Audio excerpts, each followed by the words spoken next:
अयोध्या में रामलला की प्राण प्रतिष्ठा 22 जनवरी 2024 को होगी। भगवान राम जहां विराजित किए जाएंगे वो धाम का महज एक हिस्सा है। अभी प्राण प्रतिष्ठा के बाद तीर्थनगर अयोध्या में राम मंदिर परिसर पूरा होने में 1 साल से ज्यादा का समय लगेगा। ऐसे में हम आपको बता रहे हैं कि यहाँ क्या क्या कार्य होने वाले हैं। अयोध्या में भगवान राम के मंदिर परिसर की भव्यता चकाचौंध करने वाली है। नमस्ते। प्रभु श्री राम में 500 वर्ष के बाद अयोध्या पधार रहे हैं। प्रभु श्री राम पूरे मंदिर कॉम्प्लेक्स का काम पूरा होने में अभी लगेगा।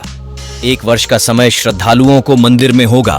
त्रेता युग का अनुभव ऐसा बन रहा माहौल। दोस्तों, पूरी कहानी बताने वाला हूँ। बाबर के सेनापति 1528 में कैसे पूरा राम मंदिर को तोड़ने का आदेश दिया था।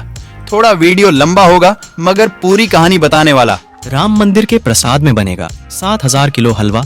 15 फीट की अनोखी खड़ाई देख लंबी प्रतीक्षा के बाद अयोध्या में रामलला के विराजमान होने की घड़ी पास आ रही है। 22 जनवरी को भगवान राम बाल स्वरूप में अपने नवनिर्मित मंदिर में विराजित होंगे।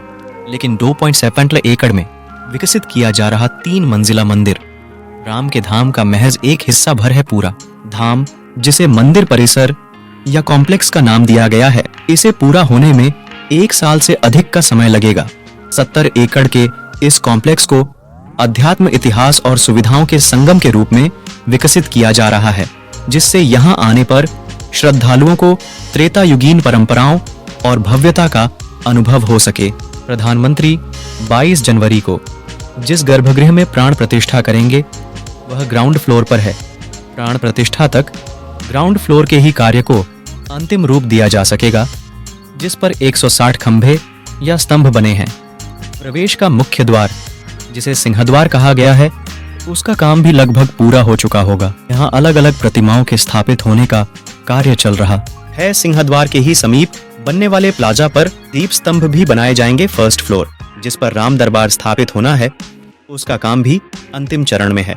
साथ ही 5 मंडप, नृत्य मंडप, रंग मंडप, सभा मंडप, प्रार्थना और कीर्तन मंडप को भी अंतिम रूप दिया जा रहा है। मंदिर के चारों ओर बन रही सुरक्षा दीवार या 732 मीटर लंबे परकोटे का निर्माण पूरा होने में अभी समय लगेगा। मंदिर कॉम्प्लेक्स का 2/3 क्षेत्र करीब 48 एकड़ हरित क्षेत्र के तौर पर विकसित किया जाएगा, जिससे मंदिर की प्राकृतिक आभा निखर सके। इसके लिए लैंडस्केपिंग और पौधारोपण पौराणिक मान्यताओं के अनुसार होंगे। परिसर में विकसित की जाने वाली वाटिकाओं का नामकरण भी रामायणकालीन पात्रों के नाम पर होगा। परिसर में जो पौधे लगाए जा रहे हैं वे भी अलग अलग नक्षत्रों और ज्योतिष मान्यताओं के अनुसार चयनित किए गए हैं। मंदिर कॉम्प्लेक्स का एक बड़ा हिस्सा तीर्थ यात्रियों की सुविधाओं के लिए भी विकसित किया जा रहा है। परिसर में जिन प्राचीन मंदिरों को संरक्षित किया गया है, उन्हें भी लैंडस्केपिंग के जरिए मनोरम बनाया जाना है।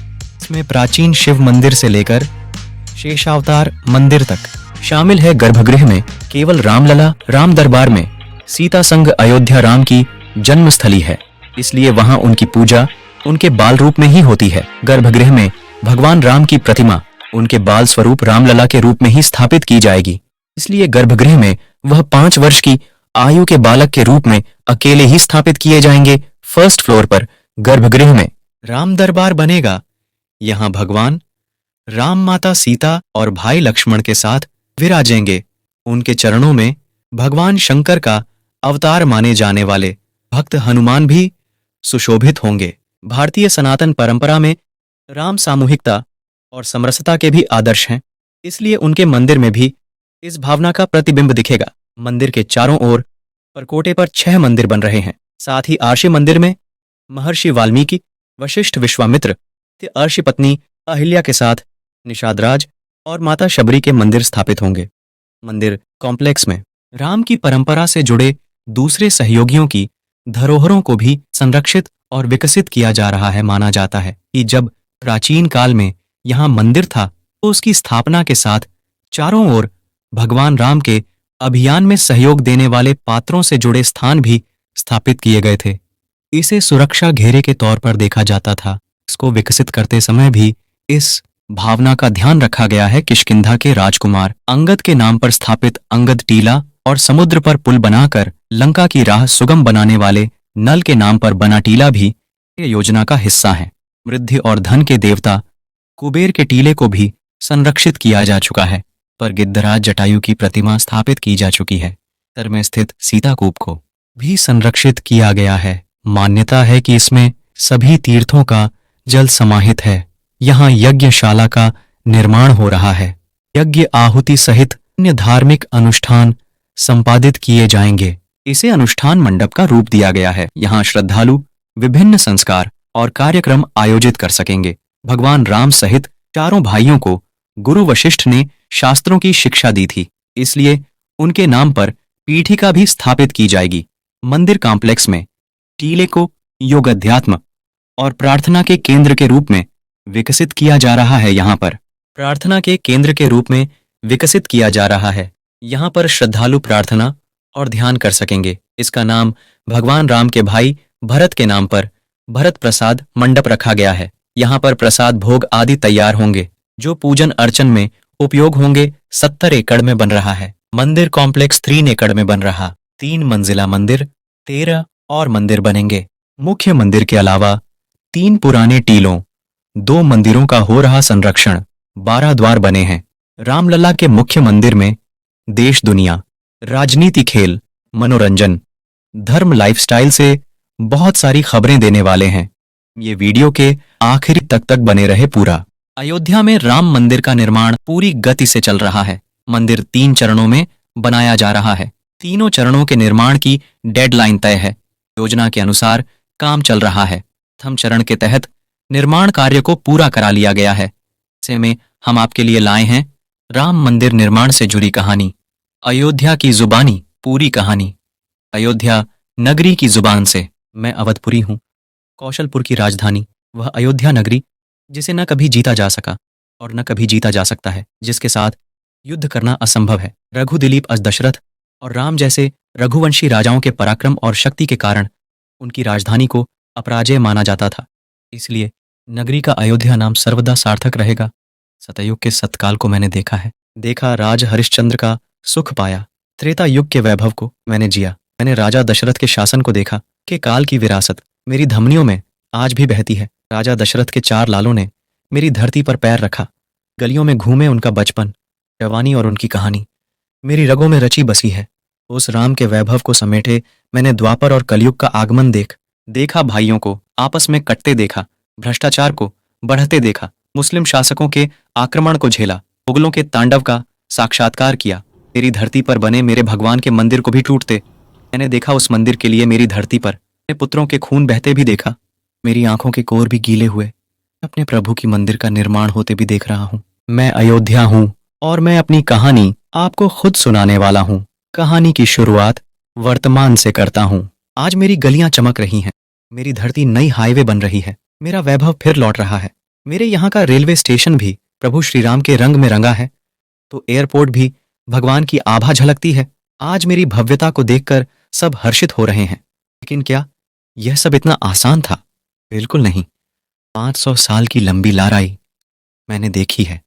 मेरी बात करने वालों पर अत्याचार मैंने देखा है, लेकिन मैं 9 नवंबर 2019 को कैसे भूल सकता हूँ? सुप्रीम कोर्ट की संवैधानिक पीठ का वह आदेश जिसने मेरी धरती को राम मंदिर से फिर आबाद कर दिया। इसके बाद 5 अगस्त 2020 का वह दिन मेरी धरती धन्य हुई। मेरे आराध्य प्रभु श्री राम के वैभव के वापस लौटने की शुरुआत का दिन। इस दिन प्रधानमंत्री नरेंद्र मोदी हमारे दर पधारे। मेरी वहां मंदिर की नींव रखी गई। मेरी धरती पर जब नीम का पहला कुदाल चला, मैं कितनी खुश थी, अंदाजा नहीं लगा सकते। मेरी रगों में राम का संचार हो रहा था। वह सपना, वह उम्मीद, वह भरोसा जो लाखों करोड़ों की सांख्य मुझे लोगों ने मेरी तरफ नजर टिकाकर रखा था, पूरा हो रहा था। राम के मंदिर बनने की शुरुआत हुई कि भक्ति का वह चरम बिंदु था। मेरे लिए जो भी युद्ध लड़े गए, इस दिन एक बार फिर मैं जीत गई, क्योंकि मैं अयोध्या हूँ। कोर्ट का आदेश सबसे अहम मेरी जमीन पर करार किया गया है कि गई मस्जिद मंदिर की लड़ाई लंबी थी, फिर भी न कोई थका न हारा। 100 सालों से अधिक की कानूनी लड़ाई लड़ी गई। फिर आया 9 नवंबर 2019 का दिन, श्री राम जन्मभूमि बाबरी मस्जिद विवाद पर सुप्रीम कोर्ट का ऐतिहासिक आदेश का दिन। सुप्रीम कोर्ट ने एक लंबी सुनवाई के बाद मेरे दर को लेकर चल रहे विवाद पर फैसला सुनाया। तत्कालीन चीफ जस्टिस रंजन गोगोई की अगुवाई में बैठी संवैधानिक पीठ ने अपने आदेश में कहा कि विवादित जमीन पर हिंदुओं का हक है। मेरी जीत हुई थी। सुप्रीम कोर्ट ने सरकार को आदेश दिया कि मुस्लिम पक्ष को अलग से 5 एकड़ जमीन दी जाए। मेरे ही दर पर उन्हें भी जमीन दी गई है, लेकिन सुप्रीम कोर्ट में सभी याचिकाओं को खारिज कर दिया। फिर मेरे दर पर मंदिर निर्माण की प्रक्रिया शुरू की गई। सरकार के स्तर पर आदेश को भी जान लीजिए। विपक्ष के नेता मुझे कल्पना बता रहे थे। मेरे खिलाफ वकीलों का फौज खड़ा कर दिया था। माननीय सुप्रीम कोर्ट का आभार प्रकट करता हूं। आपको यहां बता दूं कि सुप्रीम कोर्ट के 5 जजों की सहमति से मेरे घर के जन्मभूमि विवाद पर फैसला सुनाया गया। मामले में एएसआई की रिपोर्ट का जिक्र किया गया। ने मेरी छाती को चीर कर देखा था। विवादित ढांचे के भीतर मेरे भगवान का मंदिर था। तत्कालीन चीफ जस्टिस रंजन गोगोई ने आदेश में कहा कि एसआई ने भी विवादित जमीन पर पहले मंदिर होने के सबूत पेश किए। सुप्रीम कोर्ट के चीफ जस्टिस ने कहा कि हिंदू अयोध्या को मेरे राम का जन्म स्थल मानते हैं। मेरे प्रभु रामलला की जन्मभूमि पर फैसला देने वाले सुप्रीम कोर्ट की 5 सदस्यीय संवैधानिक पीठ में चीफ जस्टिस रंजन गोगोई के अलावा justice Sharad Arvind Bobde, justice Ashok Bhushan, justice DY Chandrachud और जस्टिस एस अब्दुल नजीर शामिल थे। आदेश पारित करने के बाद चीफ जस्टिस रंजन गोगोई 17 नवंबर 2019 को रिटायर हो गए, लेकिन अपने आखिरी बड़े फैसले में उन्होंने मेरी जमीन पर प्रभु रामलला के मंदिर का रास्ता साफ कर दिया। आदेश के बाद रामलला के मंदिर का निर्माण शुरू हुई। अब तो ग्राउंड फ्लोर बनकर तैयार हो गया है। 22 जनवरी को मंदिर का उद्घाटन होने जा रहा है। मेरे प्रभु रामलला अपने भव्य मंदिर में विराजमान होंगे। मेरी धरती और मेरे राम ने हमेशा भारत की राजनीति को प्रभावित किया। राम मंदिर निर्माण के लिए सुप्रीम कोर्ट ने राम जन्मभूमि परिसर की पूरी जमीन को एक ट्रस्ट के हवाले करने का आदेश दिया गया था। सुप्रीम कोर्ट के आदेश में कहा गया कि केंद्र सरकार ट्रस्ट का निर्माण करेगी। सुप्रीम कोर्ट के आदेश के बाद केंद्र की नरेंद्र मोदी सरकार ने श्री राम जन्मभूमि तीर्थ क्षेत्र ट्रस्ट का निर्माण किया।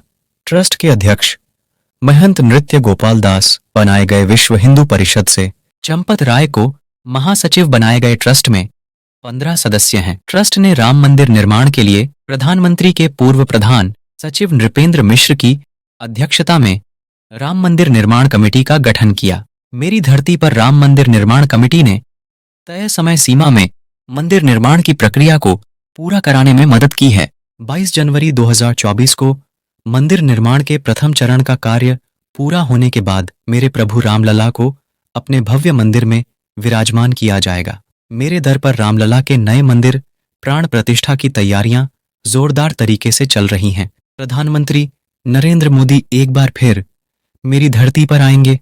सदियों का इंतजार पूरा होगा। मेरे रामलला अपने मंदिर में विराजमान होंगे।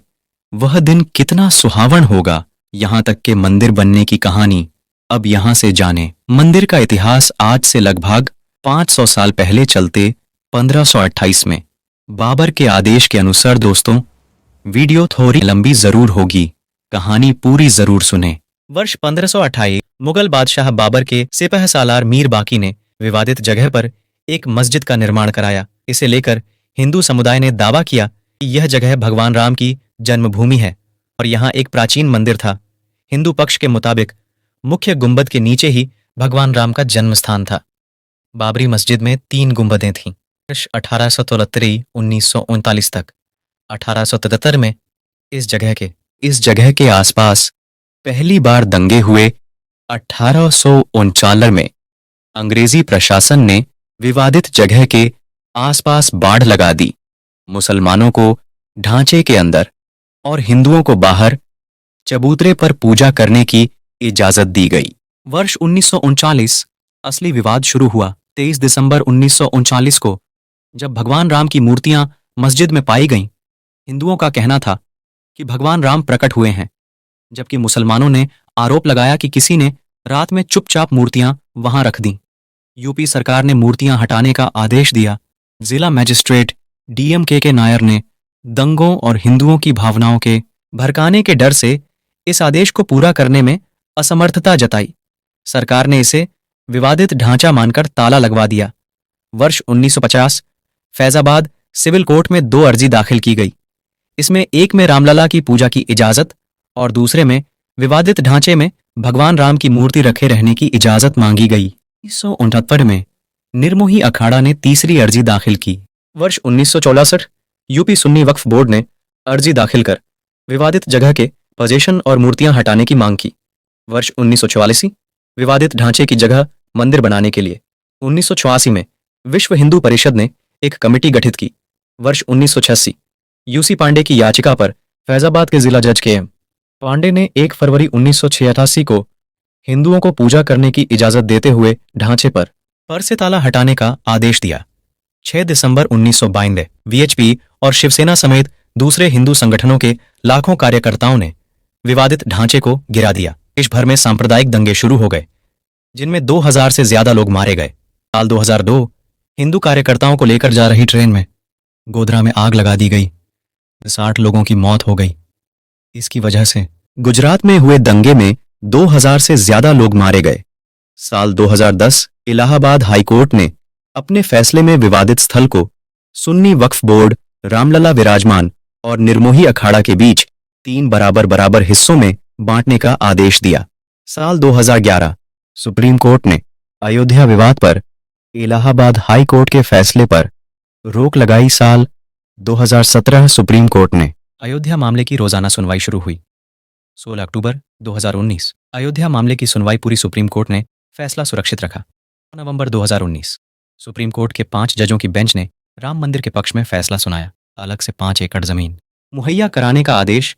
25 मार्च 2020 तकरीबन 28 साल बाद रामलला टेंट से निकलर फाइबर के मंदिर में शिफ्ट हुए। 5 अगस्त 2020 राम मंदिर का भूमि पूजन कार्यक्रम। पीएम नरेंद्र मोदी, आरएसएस सरसंघचालक मोहन भागवत, यूपी के सीएम योगी आदित्यनाथ और साधु संतों समेत 175 लोगों को न्योता अयोध्या पहुंचकर हनुमानगढ़ी में सबसे पहले पीएम मोदी ने किया दर्शन। राम मंदिर के भूमि पूजन कार्यक्रम में शामिल 22 जनवरी 2024 श्री राम जन्मभूमि मंदिर में प्रभु श्री राम के बाल रूप रामलला की प्राण प्रतिष्ठा का समारोह आयोजित किया जाएगा। पीएम नरेंद्र मोदी इस कार्यक्रम के मुख्य अतिथि होंगे। यह था दोस्तों पूरी कहानी। शायद आपको अच्छा लगे तो लाइक करें और सब्सक्राइब जरूर करें। कमेंट में जय श्री राम जरूर लिखें। प्रधानमंत्री श्री नरेंद्र मोदी ने जनता से यह अपील 22 जनवरी को क्या है 25 जनवरी से मंदिर जनता श्रद्धालु के लिए खोल दिया जाएगा। मेरा निजी कहना है कि आप जनवरी में ना आएं, अगर मन है तो फरवरी या मार्च में आएं, क्योंकि होटल, लॉज, रेस्टोरेंट सब हाउसफुल रहेंगे। इसलिए अगर आपको कुछ इस बारे में कहना है तो कमेंट में जरूर बताएं।